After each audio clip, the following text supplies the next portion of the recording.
میرے بیٹے کو کمپنی کی طرف سے گھر ملا تو میں بھی خوشی خوشی اپنا سامان باندھنے لگا۔ جیسے ہی میں گاڑی میں سامان رکھنے لگا، بیٹے نے کہا، پاپا آپ ہمارے ساتھ نہیں جا رہے، گھر بہت چھوٹا ہے، آپ اسی گھر میں آرام سے رہیں۔ یہ سنتے ہی میں سن رہ گیا، آنسو چھپاتے ہوئے اپنا سامان واپس اتار لیا، مگر اسی لمحے دل میں فیصلہ کر لیا کہ بس بیٹے کے ہاتھوں بہت ذلیل ہو چکا، اب اور نہیں۔ 9 ماہ بعد جب بیٹے کی سالگرہ کا دن آیا تو یہ دیکھ کر حیران رہ گیا کہ میں جب ریٹائر ہوا تو میری عمر 62 سال تھی۔ زندگی کا زیادہ حصہ ایک نجی کمپنی میں ملازمت کرتے گزر گیا تھا۔ تنخواہ زیادہ نہیں تھی، مگر میں نے ہمیشہ کوشش کی کہ میرے بیٹے فہد کی کسی خواہش کو ادھورا نہ رہنے دوں۔ اس کی پڑھائی، کپڑے، فیس، کوچنگ، ہر ضرورت پوری کرنے کے لیے میں نے اپنی خواہشیں دبا دیں۔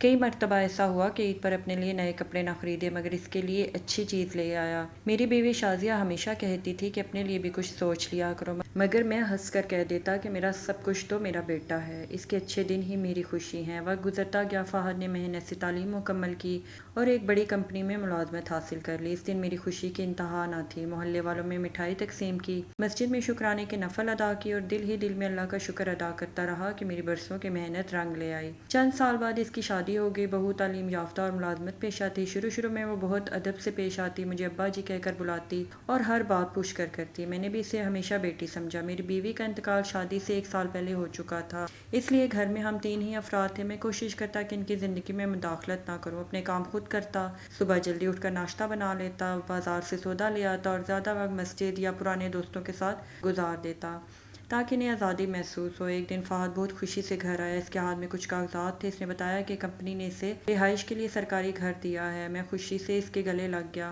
مجھے لگا اب ہم سب ایک بہتر جگہ پر رہیں گے۔ میں نے فوراً الماری کھولی، اپنا پرانا سامان نکالنا شروع کر دیا، بیوی کی تصویر، چند کتابیں، کچھ کپڑے اور ضروری چیزیں ایک بیگ میں رکھنے لگا۔ کئی سال بعد میرے چہرے پر ایسی خوشی آئی تھی جیسے زندگی دوبارہ سنورنے والی ہو۔ اگلی صبح کمپنی کی گاڑی سامان منتقل کرنے کے لیے آ گئی۔ میں نے مزدوروں کے ساتھ مل کر سامان اٹھانا شروع کیا۔ جب میں اپنا بیگ گاڑی میں رکھنے لگا تو فہد نے اچانک میرا ہاتھ پکڑ لیا۔ اس کی آواز میں ہچکچاہٹ تھی۔ اس نے نظریں جھکاتے ہوئے کہا، پاپا آپ ہمارے ساتھ نہیں جا رہے۔ میں چند لمحے سے دیکھتا رہ گیا، مجھے لگا شاید میں نے غلط سنا ہے۔ میں نے مسکرا کر پوچھا، کیوں بیٹا؟ اس نے آہستہ سے کہا، گھر بہت چھوٹا ہے، صرف 2 کمرے ہیں، ہمارے لیے بھی مشکل سے جگہ بنے گی، آپ یہیں گھر میں آرام سے رہیں، ہم ہر ہفتے آپ سے ملنے آیا کریں گے۔ اس کے الفاظ میرے کانوں میں گونجتے رہ گئے، میری زبان سے ایک لفظ بھی نہ نکل سکا۔ میں نے خاموشی سے بیگ واپس نیچے رکھ دیا۔ مزدور میری طرف دیکھ رہے تھے مگر کسی نے کچھ نہیں کہا۔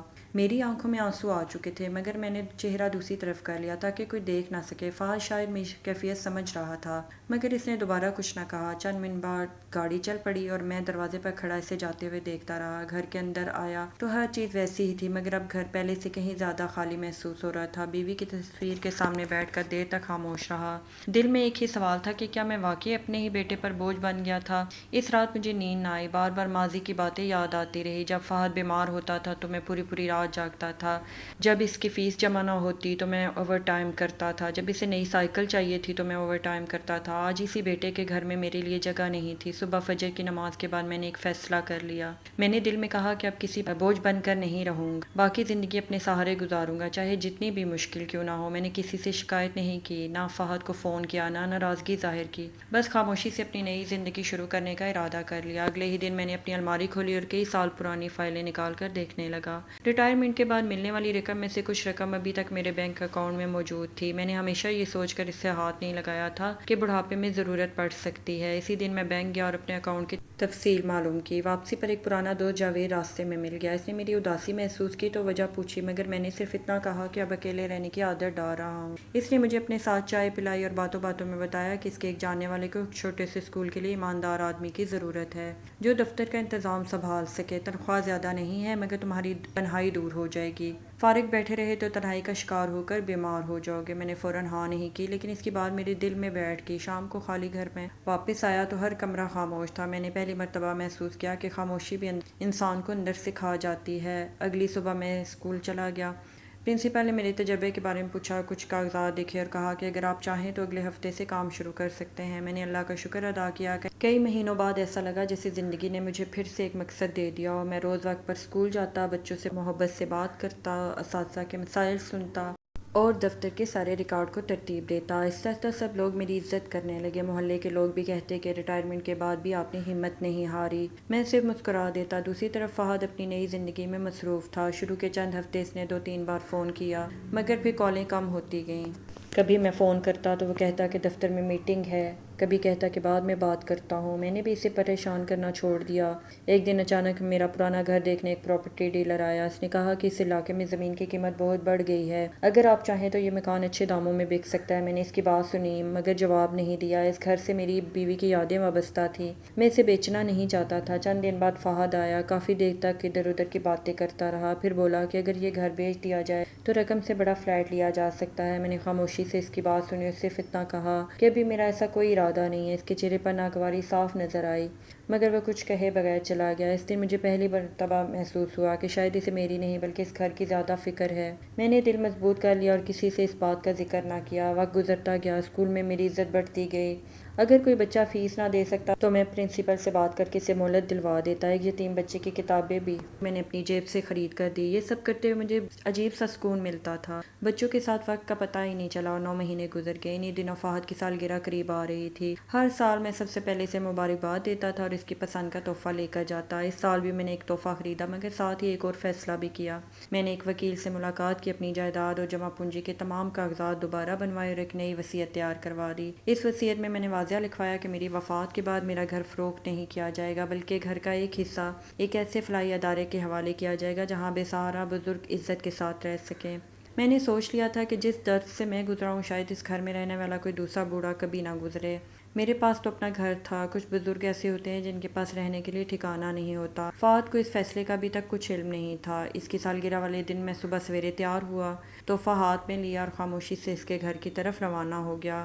جیسے ہی دروازے کی گھنٹی بجی، فہد نے دروازہ کھولا۔ مجھے سامنے دیکھ کر اس کے چہرے پر حیرت پھیل گئی، کیونکہ 9 ماہ میں پہلی بار میں خود اس کے گھر آیا تھا۔ فہد نے مجھے اندر آنے کی دعوت دی، مگر اس کی آواز میں وہ اپنائیت نہیں تھی جو پہلے ہوا کرتی تھی۔ میں خاموشی سے صوفے پر بیٹھ گیا۔ بہو نے رسمی سلام کیا اور چائے رکھ کر واپس کچن میں چلی گئی۔ گھر واقعی چھوٹا تھا، مگر میری نظر جیسے ہی ایک اضافی کمرے پر پڑی تو دل میں عجیب سا احساس پیدا ہوا۔ وہ کمرہ سامان سے بھرا ہوا ضرور تھا، مگر اگر چاہا جاتا تو ایک بزرگ کے رہنے کے لیے آسانی سے تیار کیا جا سکتا تھا۔ میں نے کوئی سوال نہیں کیا۔ فہد مجھے صحت مند اور خوشباش دیکھ کر حیران تھا۔ اس سے لگا میں اس سے لڑوں گا، اپنا احسان جتاؤں گا یا تنہائی کا رونا رہوں گا، اسے والدین کے فرض یاد دلاؤں گا، مگر ایسا کچھ نہیں کہا۔ اسے سالگرہ کی مبارکباد دی اور تحفہ اس کی طرف بڑھایا۔ کچھ دیر بعد فہد نے سالگرہ کا کیک میز پر رکھا اور بولا، پاپا آپ آ گئے، یہی میرے لیے سب سے بڑا تحفہ ہے، بس آپ دعا میں یاد رکھیں، مجھے اور کچھ نہیں چاہیے۔ آج مجھے فہد کچھ بجھا بجھا اور شرمندہ لگ رہا تھا۔ میں نے پیار سے کہا، باپ ناراض ہو سکتا ہے مگر بد دعا نہیں دیتا۔ میں آج بھی تمہارے لیے وہی دعا کرتا ہوں جو بچپن میں کرتا تھا۔ میری بات سن کر وہ خاموش ہو گیا۔ کیک کاٹنے کے بعد اس نے آہستہ سے پوچھا، پاپا آپ کیسے ہیں؟ میں نے سکون سے جواب دیا، الحمدللہ بہت اچھا ہوں، اللہ نے مجھے عزت کی روزی دے رکھی ہے۔ پھر میں نے اسکول کی ملازمت، بچوں اور اپنی مصروف زندگی کے بارے میں بتایا۔ فہد حیرت سے میری باتیں سنتا رہا۔ شاید اسے یقین نہیں آ رہا تھا کہ میں اس کے بغیر بھی اپنی زندگی سنبھال چکا ہوں۔ کچھ دیر بعد میں نے اپنے بیگ سے ایک بند لفافہ نکالا اور اس کے سامنے رکھ دیا۔ اس نے پوچھا، یہ کیا ہے؟ میں نے کہا، میرے جانے کے بعد سکون سے پڑھ لینا۔ میں زیادہ دیر نہ رکا اور واپس آ گیا۔ رات کو جب فہد نے لفافہ کھولا تو اس کے اندر میری وصیت کی نقل اور ایک خط رکھا تھا۔ خط میں لکھا تھا کہ بیٹا، جب تم نے کہا تھا کہ تمہارے نئے گھر میں میرے لیے جگہ نہیں تو اس دن مجھے احساس ہو گیا تھا کہ انسان کو اپنی عزت خود بچانی پڑتی ہے۔ میں نے تم سے کبھی کوئی حساب نہیں مانگا، کیونکہ اولاد پر کیا گیا خرچ قرض نہیں ہوتا، لیکن میں نے یہ ضرور سیکھ لیا کہ ابھی اپنی باقی زندگی کسی پر بوجھ بن کر نہیں گزارنی چاہیے۔ میں نے شروع میں سوچا اپنا گھر ایک ایسے فلاحی ادارے کے نام کر دوں جہاں بے سہارا بزرگ عزت کے ساتھ رہ سکیں، مگر میں نے ایسا نہیں کر سکا، کیونکہ میری جمع پونجی میں جو کچھ بھی ہے تمہاری امانت ہے۔ میری وصیت کی کاپی خط کے ساتھ ہے۔ اگلی صبح فہد سیدھا میرے گھر پہنچا۔ دروازہ کھلا تھا۔ میں صحن میں پودوں کو پانی دے رہا تھا۔ وہ دوڑ کر میرے قدموں میں بیٹھ گیا اور پھوٹ پھوٹ کر رونے لگا۔ بار بار کہتا رہا، پاپا مجھے معاف کر دے، میں نے بہت بڑی غلطی کی، میں دوسروں کی باتوں میں آ کر اپنا فرض بھول گیا۔ میں نے اسے اٹھایا اور سینے سے لگا لیا۔ میں نے کہا، بیٹا معافی مانگنے سے انسان چھوٹا نہیں ہوتا اور معاف کر دینے سے باپ بڑا نہیں بنتا۔ باپ تو پہلے ہی اپنے بچوں کے لیے دل میں محبت رکھتا ہے۔